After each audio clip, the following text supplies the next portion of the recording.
Rajiv mentioned IBM, and I didn't think about this until he was talking, but from the mid-1990s until the early 2000s, colleagues and I worked with IBM when they were moving from selling mainframes to solutions. And if you've ever considered doing that with an organization that big, it was a colossal change that they faced. And we literally worked with thousands of their middle and upper level managers with training to move them from where they were to where they needed to be to make that happen. And what I'd like to talk with you today about is something very similar, which is you may and probably do have a very execution-oriented organization. You get things done or you wouldn't be here. But what I'd like to suggest to you is that we need to pay careful attention to another word in our work as senior leaders. And the word is innovation. Wherever I go in the world, I hear senior leaders like you talking about this word, innovate, innovate, innovate. And sometimes when we tell that word to someone else, we have to remember what it feels like to hear it from those senior leaders. So I'm going to go to an IBM commercial and let you quickly see what it might sometimes feel like when senior leaders are telling us to innovate. Here we go. I am Innovation Man. I am here to get you all fired up about innovation. Are you fired up? I'm fired up. Are you fired up? I'm fired up! I said, are you fired up? Yes! Why are you fired up? I don't have any idea.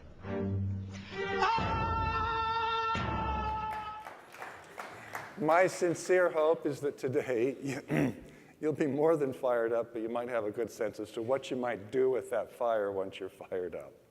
So here we go. Number one, innovation does not matter in a certain context. If I'm running a company that is doing the right thing, in other words, we're delivering with our products and services things that customers care about, and the second condition is the world doesn't change, innovation doesn't matter. It works. But if the world starts changing, innovation is a necessity, not a convenience. And I think for all of us, all we had to do was look in the last 2 days of the Wall Street Journal. Have you read that?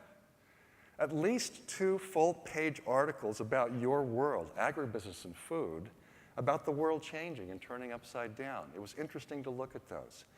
And so given that, what I'd like to talk with you about, and I suspect many of you already do this, is what can we do as senior leaders to not only lead innovative companies, but what we're learning is be innovative ourselves as we do that. And so what I'm going to share with you is some work that a colleague, Jeff Dyer, and I did. We talked with Clayton Christensen a little over a decade ago. He coined the term disruptive innovation, which is essentially you take a complex, expensive product that few people have access to, and boom, you transform it, not that fast, it usually takes years, into something that's simple, inexpensive, and very accessible. That is what Kodak did in 1900 with their Brownie box camera, and they literally disrupted the entire photographic industry. We talked with Clay, and we said, Clay, you work with these companies. You understand the companies that are innovated in a disruptive way. How did the individuals get the ideas that led to those companies? Now, if you know Clay, he's taller than I am. He thought about it for a minute, scratched his big head, thought for a moment, and then he said, I'm not sure how they got those ideas. Let's figure it out. So here's what we did. First of all, this was back early on, but now for the last 5 years with Forbes and Credit Suisse, we've basically looked at companies all over the world, not like Business Week, where they basically ask folks like you, who do you think are the most innovative companies? But what we do is we look at what investors do, which is trying to figure out which companies will deliver new and valuable things in the future. So we scanned the world for innovative companies. This is today. We'll go backwards in just a moment. Tesla is the world's most innovative company by what we call an innovation premium. You look at their share price, say it's $185, $100 of that is attributable to their income stream from the existing businesses. And for some businesses like Tesla, they've got an $85 premium, which is an 85% premium, where investors are saying, we will pay you more for your stock because we believe you will do something valuable in the future you are not doing today. And that is the core of what Rajiv was talking about a few moments ago, which is these are companies that are making at least 1/3 of their innovation investment year after year after year into ideas that change the game. Now, what we were trying to figure out here, these are some of those companies this last year, 2015, when we did the list with Forbes. We went back, this was about 15 years ago, did that same sort of analysis for the world's most innovative companies. We then interviewed 200 plus of the leaders who either led those companies or the ones who founded them. And we asked people like Jeff Bezos at Amazon, A.G. Lafley at Procter & Gamble, Nicholas Zenstrom, who founded Skype, Pierre Omidyar, who founded PayPal, eBay, actually, Peter Thiel, who founded PayPal, and the list goes on. Diane Green, who founded VMware. Basically asked them, what were you doing when you got the initial idea that then led to these companies that disrupted often entire industries and created substantial value? What were you, Jeff Bezos, doing?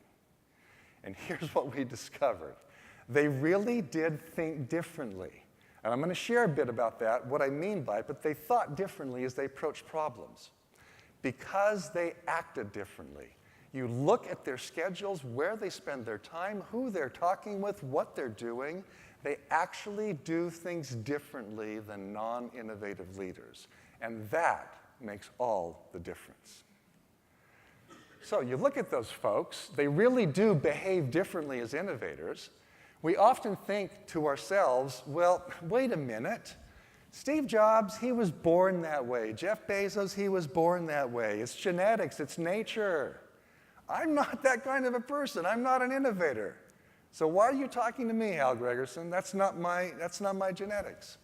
So I've got a question for you. I'm going to give you 60 seconds at your tables to poll each other, not to solve the question, but just to ask each other, where do you stand? Are these things we call creativity and innovation skills, are they more born nature, or are they more nurture? We can build and develop them regardless of our genetics. More nature, more nurture. Literally, you've got 60 seconds to figure out, what does your table think? Where do you land? More nature, more nurture. Go, you're on.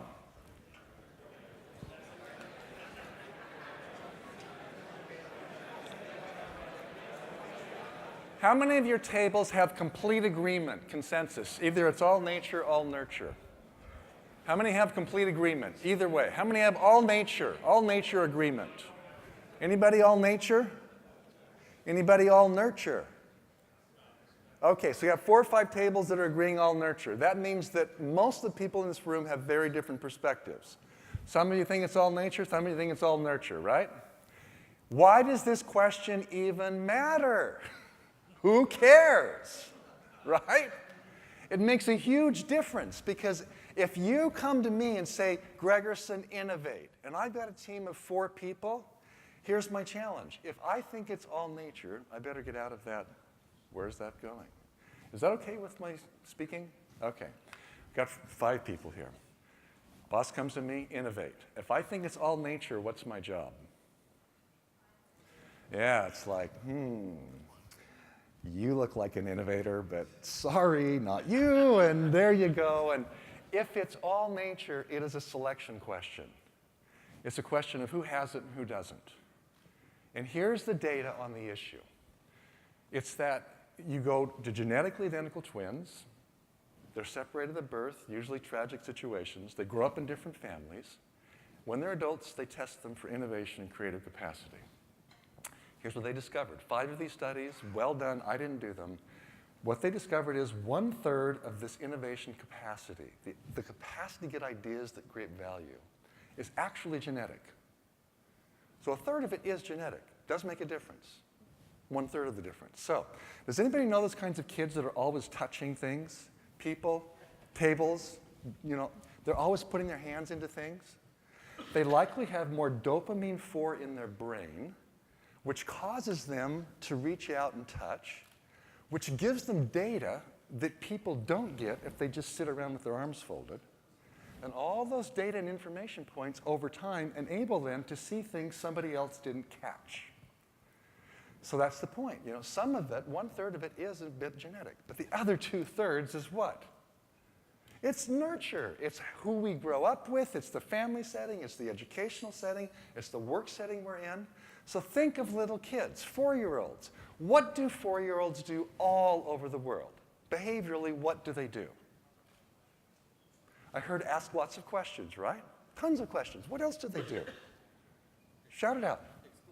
They explore. So they're trying stuff. They're experimenting, exploring. What else do they do? You're sitting in a shopping store, a supermarket. There's a 4-year-old sitting in the basket in front of you, looking at you. What are they doing? They're staring at you because they're noticing things. They watch, they observe. In fact, we're a merger and acquisition family. So I had 3 kids, she had 4 kids. 12 years ago, we got married. Now we have 7 kids. It was a big jump. Now we have 6 grandchildren, 2 more on the way. A little while ago, one of our grandchildren was sitting in the back seat with her aunt going to McDonald's. They drive through. The little 4-year-old, Coco's her name. She's excited about getting the prize out of the Happy Meal. Forget the food, get the prize. So she gets the prize, the car drives off, they're leaving McDonald's, they're going down the freeway. Coco rolls down the window, puts the little dolly prize she got out the window, and you know what kids do? They're just swinging their arms, the wind's blowing, and her aunt says, Coco, if you keep doing that, you are gonna lose your doll. And Coco's like, I could care less, I'm gonna have fun out here, and she's having fun. And then about 30 seconds later, whoosh, Dolly's gone. Her aunt turns around and says, no more Dolly, Coco. Not a good parenting practice. Coco starts to cry. She's screaming. She's yelling. She's mad. She's upset. And about 3 minutes later, she finally settles down. Now, Coco is a questioner. She tries stuff, and she watches like an eagle. And she looked around, and she noticed that her aunt's cell phone was sitting between the 2 front seats. So she's now in stealth mode. She quietly grabs that phone without her aunt knowing it, and then she holds it out the window. And then she waits until her aunt turns around. She throws that thing out, and she goes, no more cell phone. I am not kidding. You can look up, Coco did this for real. Here's the point. 4-year-olds watch, they observe, they try, they experiment, they ask, they talk to people, they do the things that innovators do as adults. How many of us were once 4 years old? So let me ask a different question. How many of you are innovators? Raise your hands, please. I am an innovator. If this were a class of 4-year-olds, how many hands would go up? Pretty much all of them. How many of you solve problems?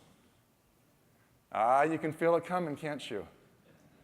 If I've got a problem, do I have the solution? What do I have to do? I don't care whether they call it creative problem solving or innovating or whatever the word is. That's what we do when we're faced with challenges. Now, what I want to do for the rest of my time with you is set it up in the following way.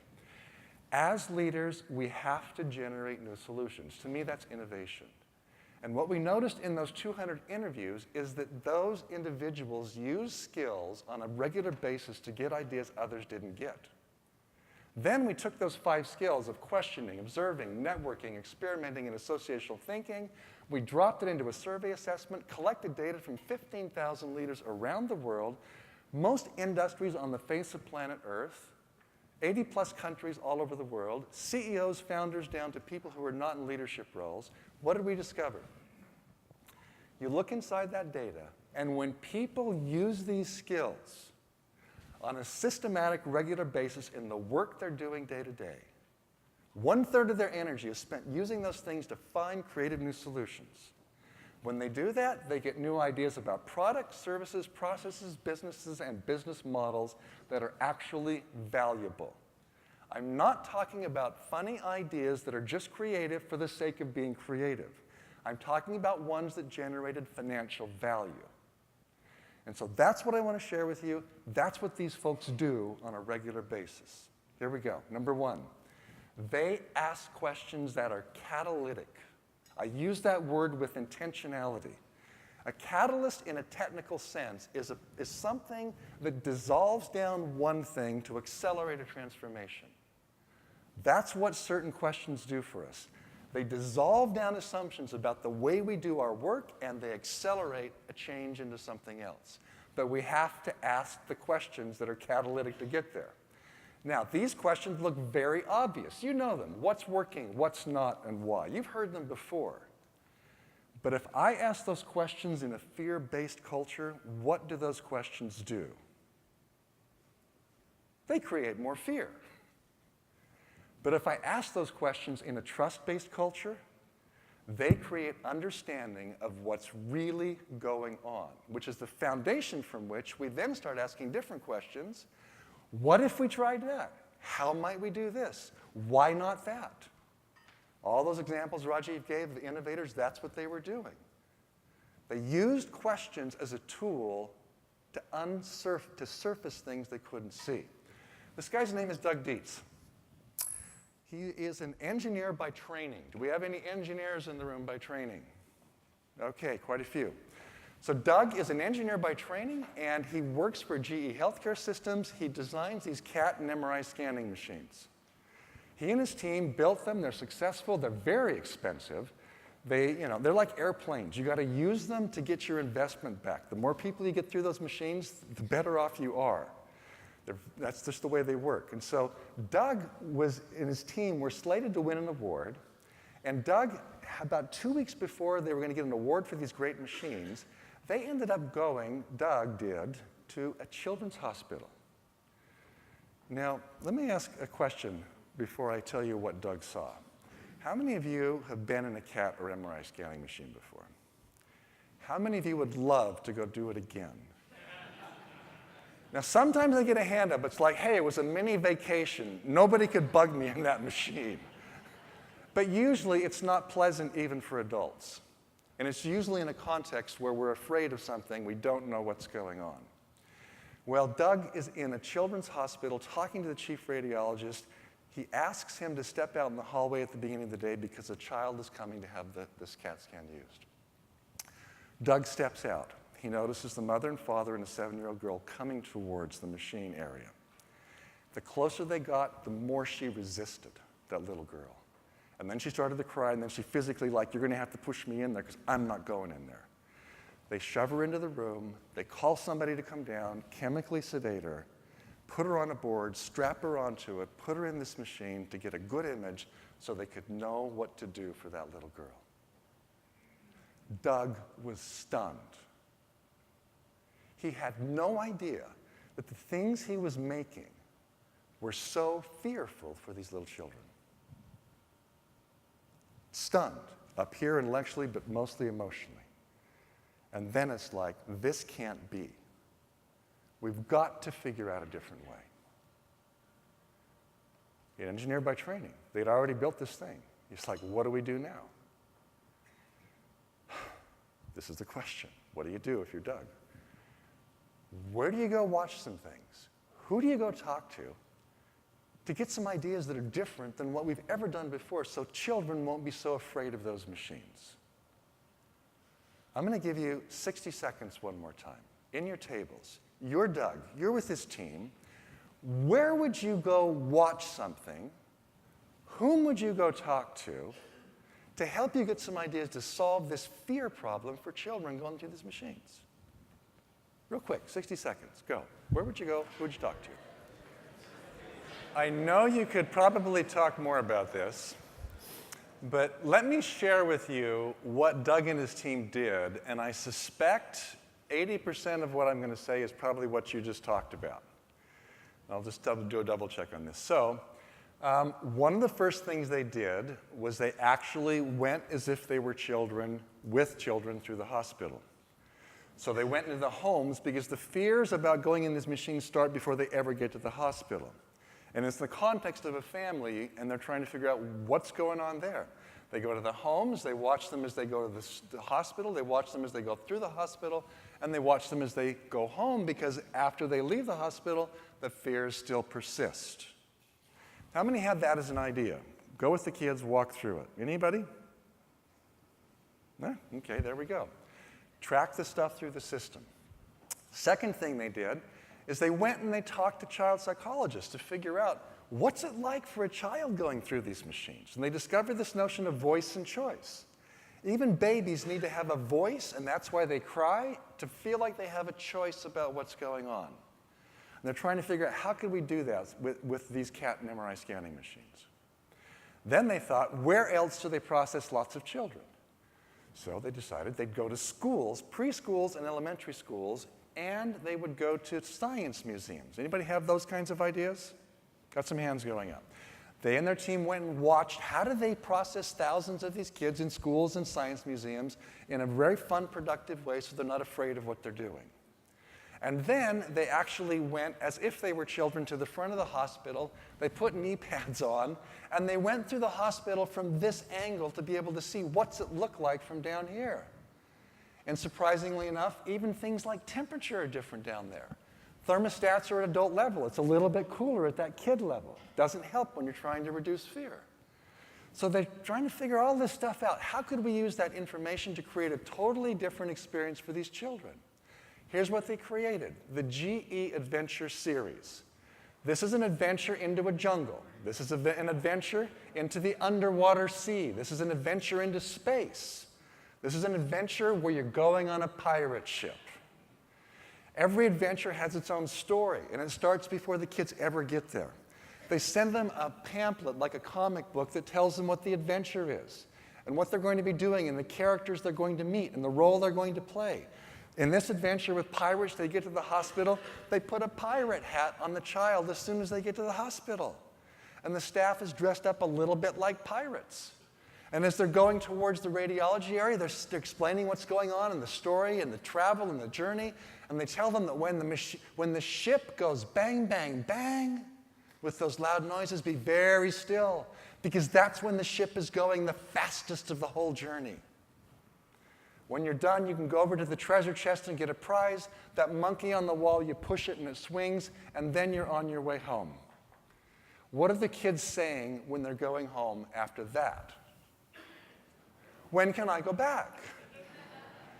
80% sedation rates before, 20% sedation rates afterward. It made all the difference. This woman's name is, I'm going to tell you just for a minute, this is Doug reflecting after he went through all of this, Doug reflecting on his experience as an engineer, getting this information, changing it to a completely different experience for the children. Why I really wrapped myself around this and tried my best to pull in some of the best people that I could to work with me is that I always kept in my mind that frightened child that was going through cancer or that was really having some problems going through their scan. And that is such a tough thing for a little one. It's such a tough thing for a family. And I did put my heart and soul behind it. And it means a lot to me now that we have a solution and that the solution is helping the way it is. And it's helping these families. I've intentionally left the image there of Doug with a child. And I'm just going to briefly say an important point. When we're trying to figure out an idea that creates deep value, it's more than the technical solution. We have to emotionally understand what are the end users feeling about the experience.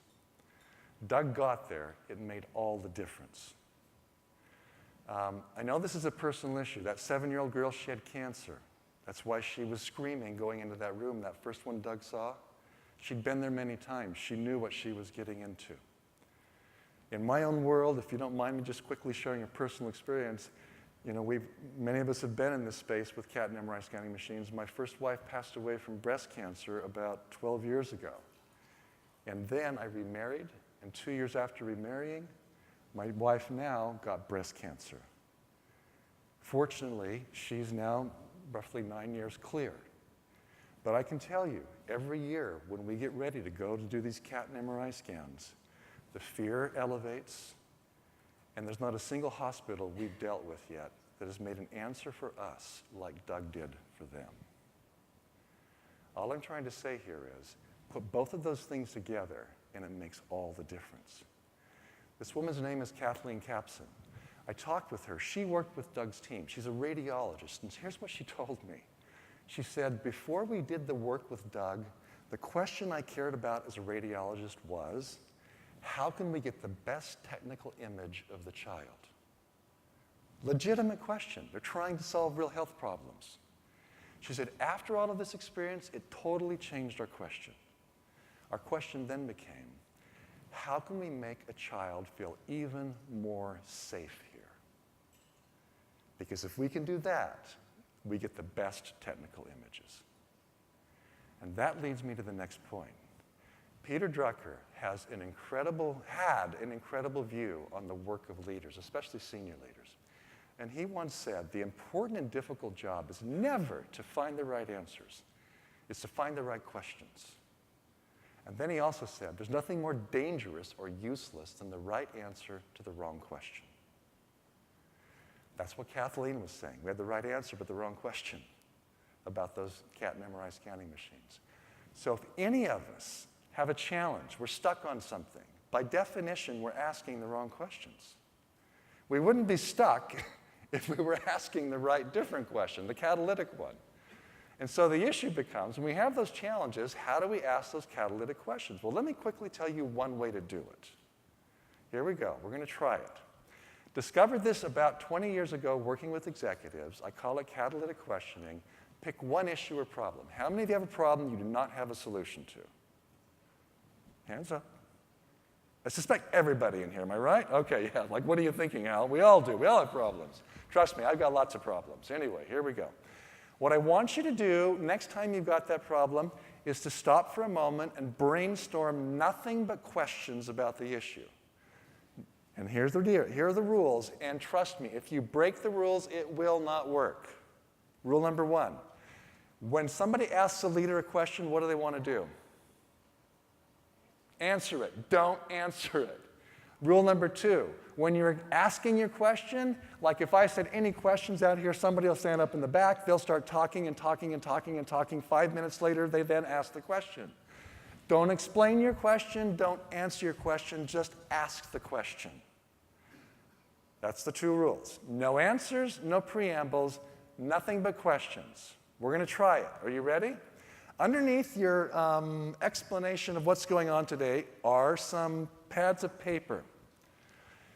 What I want you to do, each table, one person is going to be the scribe, and what I want you to do is basically, as a table, ask as many questions as you can, no answers, no explanations, just ask them about this problem. I just don't have time or resources to get disruptive new ideas. I or my people just don't have time to do that innovation work to get disruptive new ideas. That's the problem. What I'd like you to do is ask as many questions as you can in 4 minutes about that problem, and we're going to see which table gets the most questions. We're looking for ones that are surprising, uncomfortable, provocative, and hopefully useful for the problem. You ready? 4 minutes, one scribe, see who can get the most. Go. 4 minutes. Okay. We're done. How many groups, how many tables had 20 or more questions? Okay, I'm going to tell you a secret. That I know something about you that you don't know I know about you. Do you know what that secret is? If you got less than 20 questions, I know exactly what you were doing at your table. You were probably answering questions, or you were explaining them, or you were talking about something else. I have done this thousands of times myself about personal and professional issues. I've done it with thousands of managers around the world, and I actually have the average in 4 minutes, which is about 20 questions. Now, for those who followed the rules and got close to 20 questions, do you see this problem a little bit differently than you did 5 minutes ago? Raise your hands, please. I see a lot of hands going up. Now I'm going to tell you secret number 2. If you make this kind of an investment for 4 minutes on any issue you're challenged with right now, I'll give you an 85% chance that you will see the problem differently after 4 minutes is up. That's the other data point I've got on this one. So, remember I asked you, got a challenge, are you stuck? Sometime today, perhaps even here, or this evening, or at the latest tomorrow, find a couple of other people, tell them what you're going to do, sit down with some paper, and generate at least 20 questions with them about the issue. And if you don't get a success doing that, you're the 1 out of 9 that don't. Okay? It works. And so, no answers, no preambles, just questions. Once you get those things out there, some of those questions are uncomfortable, right? And these are the ones that are catalytic. They cause us to challenge assumptions. When a question's being asked to us that makes us awkward and uncomfortable, that means somebody is poking at something we care deeply about. Those are really important ones. And then, once we get those questions, we can go out and do something about them. This woman's name is B. Perez. Anybody know B. Perez? Got a hand up over here? I think she's incredible. She's the Chief Sustainability Officer for Coca-Cola.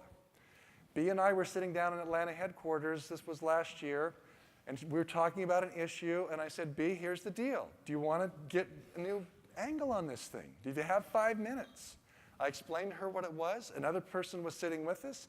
We sat down, 4 minutes, generated as many questions as we could. At the end of it, B said, I see this differently. Rarely does it give the answer. It opens up a new angle. This guy's name is Ahmet Bozer. Anybody know Ahmet Bozer? He's the executive vice president of Coca-Cola. He used to run all of Coke International outside of the US. His team had a key strategic issue. They were stuck. The team knew about it. They did the work like Doug Dietz's team did. They went out and observed, they networked, they talked to people, they got some new ideas, they came back, and then we got them in a room, 30 people, gave them flip charts, and we said to the team groups of 5, 100 questions minimum, generate them about this issue. What did they do? They groaned. We can't do that. But they did. We had hundreds of questions, and then we sorted through them, which ones matter, which ones don't, which ones could help us break through into a different space here. And then they did what any leader has to do. And I'm going to tell you a little key here. How many of you know somebody in your organization, maybe you are that person, how many of you know somebody who just asks thousands of questions, question after question after question, boom, boom, boom, boom. They're like a machine gun of questions. You know those kinds of people? What's the one word most people use to describe those people? I hear that everywhere in the world. Annoying. And my suggestion here is do not be an annoying questioner. Questions are good if we do something about it. We get out, we observe, we network, we experiment. That means we get out like an anthropologist, we watch things like Doug went out and watched science museums to understand CAT scanning machine process. We get out and we network, not for resources or next steps in our career, but to get new ideas. Doug and his team went out, they did that. They talked to child psychologists, teachers, outside of their industry to get new perspective. And then they tried small, fast, cheap experiments over and over and over to get to the point that it finally was a solution that worked. And that's what I mean by these leaders not being annoying. They do ask provocative questions, but then they take responsibility themselves as leaders to get out of their offices into the world, collecting data that as CEOs we sometimes never get. You know exactly what I'm talking about, right? We have to go out to the edge, what's really going on, get the information, and that makes all the difference. And that's all I'm going to say here as I finish up. CEOs running these innovative companies spend 1/3 of their personal time week after week after week going out and doing exactly what I just talked about. 4 months out of the year. CEOs running non-innovative companies, 2 months out of the year. It's not that they don't do it. They just don't do it enough. And then they create an environment around them that says, it's not just me doing this stuff, but guess what?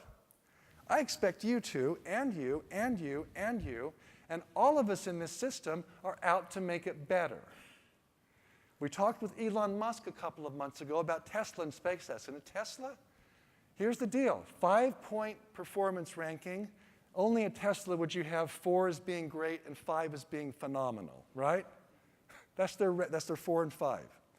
To get a 4 or 5 there, you have to do something that answers this question positively. Here's the question. Have you done something during this past year that's helped either our product or our organization become better?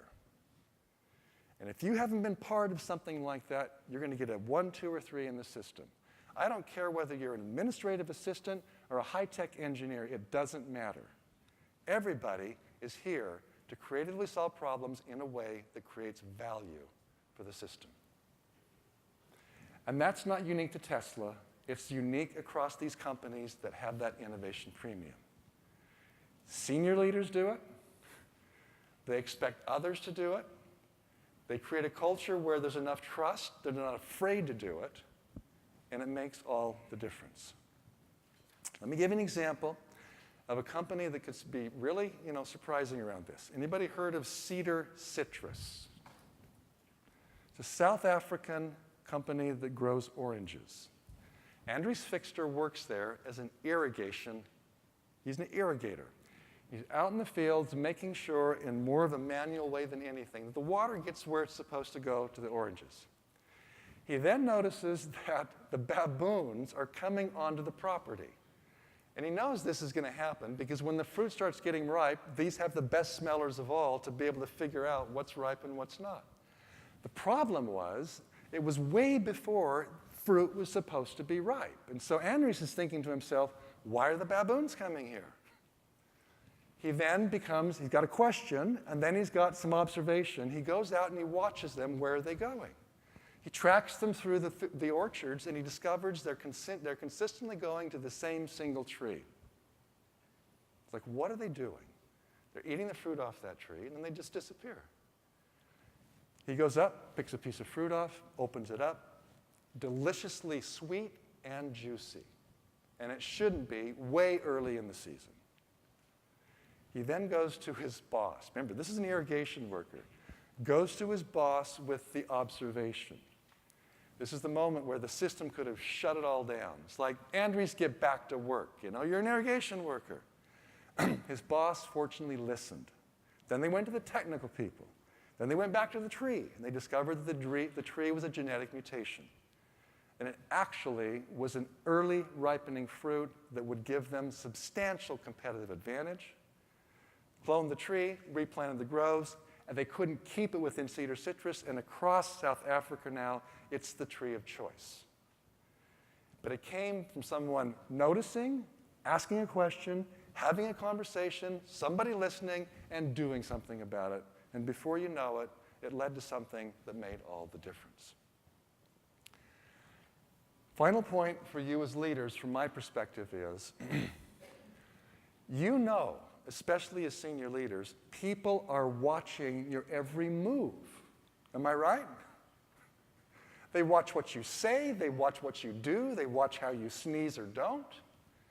And I'm going to propose that you could make all the difference, if you don't already, by picking a problem you care about, whatever it is, and either individually or with the people that are right around you, formulate a better question. Pull them together. Do this catalytic questioning thing with them. Pick a question that matters to the team and say, we're going to go get some new information.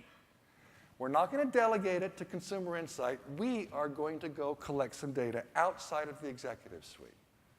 Go out there, observe, and talk to people and try stuff. And before you know it, then you'll get some ideas. And the probabilities are in your favor if you do it. You'll get ideas you didn't have before. Final thing, and then I'll be done, and you'll be done with me, right, there we go. How many of you, if you think back over time, way back for some of us, like me, there we go, way back in time, your kids, you're growing up.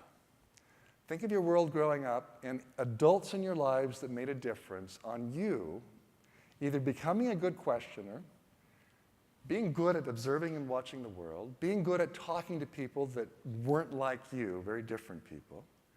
Maybe helped you be good at experimenting and trying things without being so fearful of failure. And maybe helped you just connect things in ways that was surprising and, unique. How many of you had an adult in your life? Parent, sibling, neighbor, teacher, somebody who made that kind of a difference? I see a lot of hands going up. I'm just curious, have you had a chance or taken the time to go back and tell them thank you? I see some heads going up and down. And I always see this when those heads go up and down about thank you. It's not just a nod of, gratuitous nod, but it's a nod of that was a meaningful experience. Am I reading that right? And I'd love to hear yours. In the interest of time, I'm just going to share one of mine because I think it's important. When we use these skills, it makes a huge difference. Early on, when I was a teenager, loved photography. I ended up paying my way through college by being a wedding and portrait photographer. And I realized a few years ago that I'd never gone back to Eldon Hewitt, who was this little guy in a little shop called Midvale Camera, who took my film when I first got my 35mm camera at 16 years old, and then he taught me the craft. And my pictures got good enough that he's like, you know how you might want to try a professional camera. Do you want to borrow mine and see what it's like, and here's how it works? And then it's like you're getting good enough, I think portraits and weddings would work, and on we went with that. And then it's, here's how you dodge and burn in the darkroom to make the print just right. And he did that. In my early 20s, I then moved on to do what I do now. But for a good decade, it was all about photography. It would not have happened with Eldon Hewitt. So I'm going to go back and tell him thank you. Finally, I finally get it. I should be like you. And I look him up on the internet, and I discover that the year before, he had passed away from a heart attack. I was frustrated. And then I told a friend about it, and she said, well, why don't you go tell his wife and the children? They probably would love to hear it. And I'm like, you're right. So then I looked her up, and I found her name, and then on a flight towards the west coast of the US, I stopped in the city, got a rental car, went to the area where she lived, rundown area, small homes, bars on all the windows, knocked at her door. She had no idea who I was. She was a little nervous, understandably. But then I explained who I was, why I was there, a bit about her husband, Eldon, and then she opened the door and let me in. We sat down, and I did what many of you did in raising your hands. I then told her about the difference her husband made in my life. And then I discovered something I didn't know. She looked me in the eye with a little bit of tears in her eyes, and she said, Hal, Eldon did that for dozens of other young people. He was never rich. He was never famous. But he made all the difference for me to do what I do today. And all I'm going to suggest to you is wherever you are, whatever you're doing, you're leaders. People are watching at work. People are watching in your home. They're watching in your communities. And you can make a difference. And I'm not trying to be trivial here. I honestly believe using these skills in a productive way in our lives not only helps us solve problems more powerfully, but it helps the people around us do the exact same thing.